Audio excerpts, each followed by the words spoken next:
আসসালামু আলাইকুম। ওয়ালাইকুম আসসালাম। আর তুমি নাকি আমার মেয়েকে প্রেমের প্রস্তাব দিয়েছো? সে তো অনেক আগে পরে প্রেমও করেছি, এখন আপনি রাজি থাকলে বিয়েটা করতে চাই। তা তোমার ম্যাট্রিক কত সনে?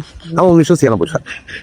আমার 92। ও তাহলে তো খুব ভালো, আপনি আমার 4 বছরের সিনিয়র, তো মুরব্বী তো সিনিয়রই হওয়ার কথা, ব্যাপার না। ব্যাপার না, তোমার আর আমার বয়স প্রায় সেম সেম। তুমি কোন আক্কেলে আমার মেয়েকে বিয়ে করতে চাও? একটা চাকরি করি, ভালো চাকরি। ভালো তো সরকারি চাকরি না বেসরকারি চাকরি? না বেসরকারি, কিন্তু সরকারিতে ভালো, সুযোগ সুবিধা অনেক বেশি। আমার ওই ঈদে বোনাস হয়, তারপরে পূজার সময় বোনাস হয়, হ্যাঁ সব টাকা একদম অটো পাঠিয়ে থেকে ব্যাংকে ঢুকে যায়। বুঝলাম না, ঈদের বোনাস পাও সেটা ঠিক আছে, কিন্তু দুর্গাপূজার বোনাস তুমি কি করে পাও? আমার ম্যানেজার তো সেই জন্য সুবিধাগুলো পাই।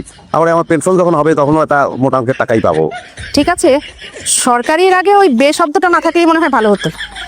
তোমার গ্রামের বাড়ি কোথায়? আমার গ্রামের বাড়ি হচ্ছে ওই সাতক্ষীরা, শ্যামনগর, ভেটখালি, ওই সুন্দরবনের কোন ঘেসে আমার জন্ম। আচ্ছা কাঁকড়া খান আপনি? না মানে আমার ওই বড় ভাই, তার নাম বেলাল কাঁকড়া, ওই কাঁকড়ার সিরিজটির নাম হয়ে গেছে এরকম, ওরা মস্ত বড় ওই কাঁকড়া কোম্পানি। তারপর ছোট ভাই আছে, ওর নাম আরফান, ও ওই দুটো বাগদা চিংড়ির ঘের আছে ওর।